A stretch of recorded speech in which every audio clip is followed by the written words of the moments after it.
Assalamualaikum rekan-rekan mahasiswa, senang sekali bisa menyapa kalian semua.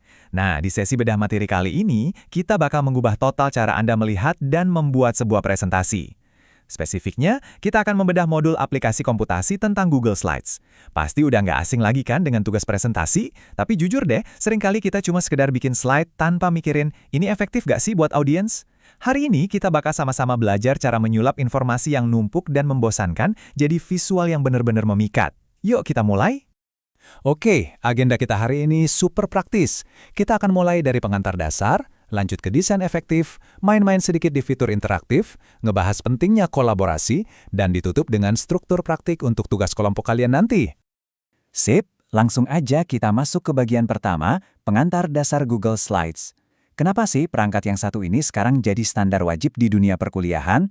Berdasarkan modul kita, Google Slides ini pada dasarnya adalah aplikasi presentasi dari Google yang hidup 100% di internet. Artinya apa? Anda nggak perlu repot install apa-apa. Semuanya bisa dibikin dan diedit langsung di browser.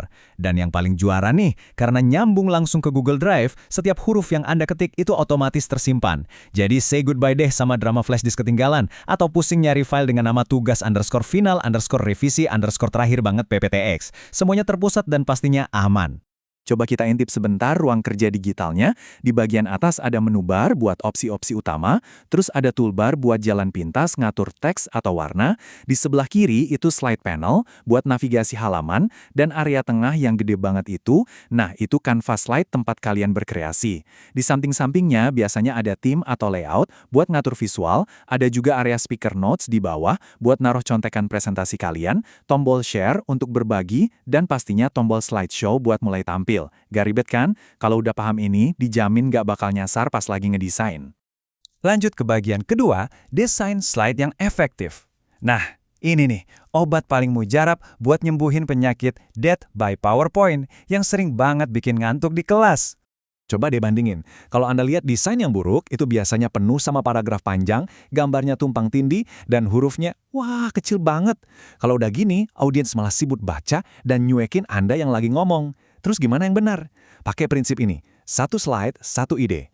Cukup satu judul utama, satu gambar yang pas, dan maksimal 3 poin penting. Faktanya nih, materi visual yang lagi Anda tonton sekarang juga dibangun pakai aturan yang sama persis loh, biar kalian tetap fokus. Ingat ya teman-teman, slide presentasi itu alat bantu visual, bukan teleprompter buat dibaca mentah-mentah. Modul kita ngasih panduan jelas. Pakai kata kunci aja, hindari paragraf panjang, dan batasin 3-5 poin utama per halaman. Kenapa? Karena detail panjang lebarnya itu tugas Anda untuk ngejelasin secara lisan. Oh iya, pastikan juga ukuran hurufnya cukup besar, biar teman-teman yang duduk di barisan paling belakang kelas tetap bisa baca dengan nyaman. Selain teks, warna itu ternyata punya bahasanya sendiri loh. Warna biru, misalnya, ngasih kesan profesional dan bisa dipercaya, cocok banget buat data ilmiah. Kalau hijau, itu melambangkan solusi atau pertumbuhan. Merah, nah ini pas buat nyorot masalah, risiko, atau peringatan penting. Terus warna abu-abu biasanya dipakai sebagai elemen netral pendukung aja. Tips penting dari modul nih, disiplinlah soal warna. Batasi maksimal 2 atau 3 warna utama yang konsisten di sepanjang presentasi Anda. Kalau warnanya kebanyakan, malah kelihatan nggak profesional dan bikin audiens bingung. Oke, masuk ke bagian ketiga, fitur interaktif. Gimana caranya bikin presentasi lebih hidup, tapi nggak bikin audiens pusing liatnya? Kita mulai dari transisi. Gampangnya, ini tuh efek visual waktu Anda pindah dari halaman satu ke halaman berikutnya. Modul kita ngasih warning keras soal ini. Tolong, gunakan sesederhana mungkin.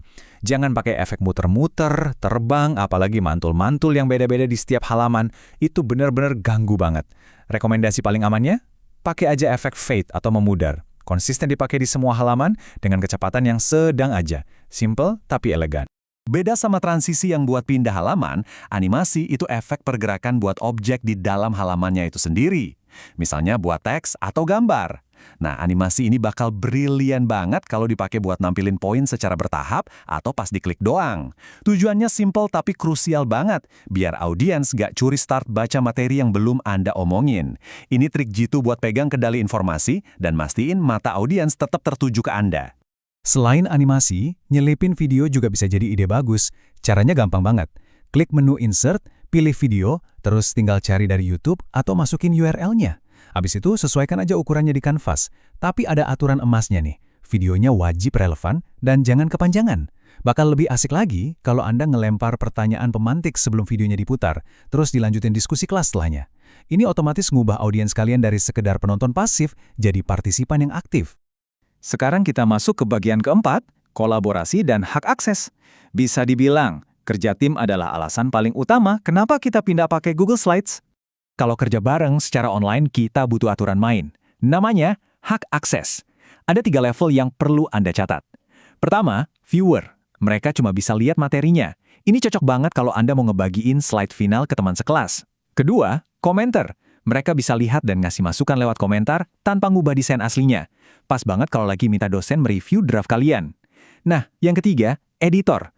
Ini yang bisa ngubah isi sepenuhnya. Dan hak akses inilah yang wajib Anda kasih ke rekan satu kelompok kalian. Jadi, jangan sampai salah pilih ya. Cara ngaturnya gimana? Wah, gampang banget. Klik aja tombol share warna biru di pojok kanan atas, masukin email teman sekelompok Anda, pilih peran mereka di menu drop-down, mau jadi viewer, commenter, atau editor, terus klik send. Udah deh, dalam hitungan detik, kalian semua udah bisa ngerjain tugas bareng-bareng di satu ruang digital yang sama secara langsung. Dan ini nih senjata rahasianya. Lewat kolaborasi ini, kalian bisa saling ninggalin komentar. Misalnya, grafik yang ini kurang jelas nih, tolong diganti ya. Jadi revisinya spesifik, tanpa ngacak-ngacak desain. Tapi fitur yang paling luar biasa itu namanya riwayat versi atau version history. Sistem ini ngerekam setiap perubahan yang terjadi dan siapa yang ngelakuinnya. Kalau ada slide yang nggak sengaja kehapus, santai, bisa dikembaliin. Dan yang lebih penting lagi, riwayat versi ini alat paling mutakhir buat dosen ngelihat siapa aja anggota kelompok yang bener-bener kerja keras dan siapa yang cuma numpang nama doang. Pasti ketahuan deh. Akhirnya kita sampai di bagian kelima, praktek struktur slide kelompok. Yuk, kita bawa semua teori tadi ke real project presentasi kalian. Di modul kalian, ada skenario praktek di mana Anda ditugaskan bikin presentasi kelompok.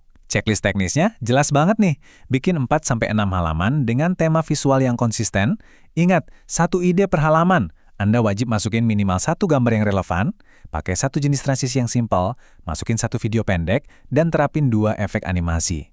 Oh iya, pastikan juga kalian nge-share file ini ke rekan kelompok, dan pakai minimal 1 fitur komentar untuk revisi. Ini standar kualitas yang diminta, jadi pastikan semuanya ke checklist ya. Biar makin gampang, ini dia blueprint logis untuk nyusun cerita presentasi kalian dalam 6 halaman. Slide pertama, jelas, judul dan nama kelompok. Slide kedua, bangun konteksnya lewat latar belakang masalah. Slide ketiga, baru deh jelasin konsep utamanya. Lanjut ke slide keempat, dukung argumen kalian pakai video atau contoh kasus. Slide kelima, saatnya ngasih solusi atau rekomendasi dari kelompok Anda. Dan ditutup di slide keenam untuk kesimpulan sekaligus sesi tanya jawab. Kalau kalian nurut sama template ini, dijamin alur presentasi kelompok kalian bakal rapi dan gak bakal keluar jalur. Nah teman-teman mahasiswa, kita udah bedah anatomi Google Slides sampai tuntas. Mulai dari dasar kanvasnya, gimana nyiptain desain yang anti membosankan, sampai ngegunain fitur kolaborasi tingkat lanjut yang bikin kerja kelompok jadi jauh lebih efektif. Perangkat teknologinya udah di depan mata, prinsip desain efektifnya juga udah Anda pahami. Sekarang pertanyaannya tinggal satu, apakah Anda siap berkolaborasi dan menciptakan presentasi kelompok yang benar-benar memikat dan tak terlupakan? Selamat berkreasi dan sampai jumpa di bedah materi kita selanjutnya. Wassalamualaikum.